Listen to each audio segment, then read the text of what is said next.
since typing out on YouTube that I used to be a feminist, I'm getting a lot of videos related to sex workers who've become Christian, which is a cliche, sadly, that people live out in real life. But when you actually change and take the time to look back at who you used to be, the criticisms that you get from others about who you used to be, you'll have already made about yourself. And you can turn those experiences of being criticized into educational conversations with the other person. What ends up happening instead, in almost every case I've seen publicized, is people putting on a new outfit, becoming wolves in sheep's clothing, pretending to be religious, joining the most popular religion to pretend to be, in order to make everyone shut up while you act different publicly. But you haven't changed your mind at all.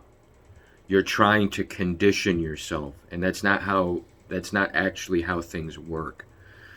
If you try to condition yourself out of who you are, you're literally building another personality, and you're going to make yourself crazy. You have to reevaluate yourself. You have to take the time to understand who you are if you actually want to change. You have to understand who you are trying to become. Because if you can't take criticism, you're not going to survive in a world with people still existing in the place you claim that you used to be. Because they can see right through it. They can see right through it in how you actually act. You can't act real enough pretending to have changed. Trust me, change doesn't come easily, and it's not usually something that you do on purpose. And from personal experience, you can change over time with what you learn and change what you believe.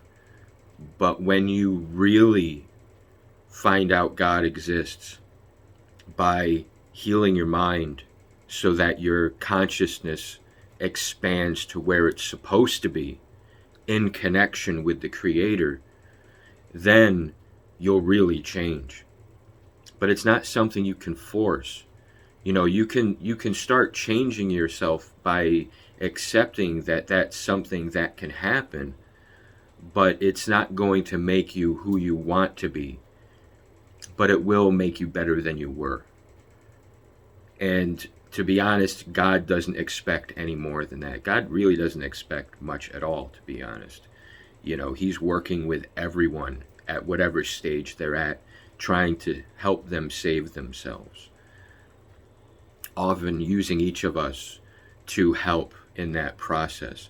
But there's a lot of people who try to take shortcuts, and they try to force people to change. And all it does is it forces people to lie. And that's what's happening. There's a bunch of people who are being shamed out of who they really are or who they've been, and they're trying to take shortcuts so that they can stop being shamed. Just so you know, the people shaming you are wolves in sheep's clothing. They're just liars. They don't know what they're doing. They're people who claim to not be gigantic whores and johns anymore just because they have kids or something like that. But they're just faking. And those kids they have, they're just going to raise into the next generation of whores and johns. Except they're going to try to make them follow the brothel casino rules. Even though those rules, all it does is it tells people how to lie so that they can keep the facade up. The facade that the rules work, when the rules just make people lie. Because what goes on that everyone says shouldn't go on, always is going on.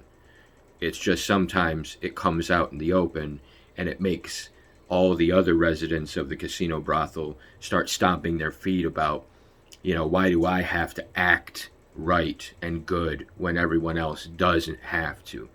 And it's pure selfishness and jealousy and brothel casino madness. You don't have to go along with it. You can be honest about who you are, and you'll do more good in helping others explore who they are, so that they can actually understand who they are, or understand who they were if they've changed, so that they can withstand the judgment and criticism that comes from inside this self-righteous brothel casino. It's completely fake, and it's not worth putting the effort in. There's enough people expressing themselves that the extremist crackdown on honesty can't really happen. You know, the process of making everything righteous and good is something that's going to take freaking forever, if it's even possible. And it's completely fake.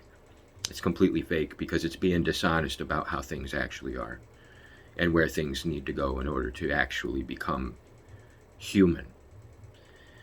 So it's not necessarily going to be something we're going to be able to do, but it's something that we can set up for the generations that are to come. So don't rush, don't panic, but defend yourself. You know, don't stop defending yourself, because there isn't anyone good enough to condemn others, even though they'll try and they'll pull the power together in order to make it seem like they can, to scare everybody else back into silence and obedience. So if that's what God wanted, that's what God would do. But God knows everybody, and God doesn't expect anything more than what everyone is capable of doing.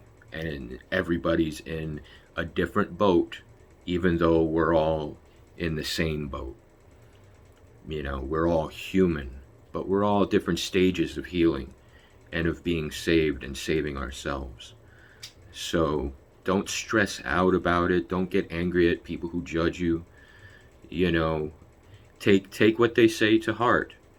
You know, it's how they feel. You know, people need to express how they feel to get it out of their system. And if they're not allowed to express how they feel, they'll bottle it up and they'll blow up at somebody, and they might end up hurting somebody, you know, more than anybody wants them to. So, you know, we're in a time of judgment, and judgment is harsh because we're all in a harsh place. So anyways, good luck. Love you all.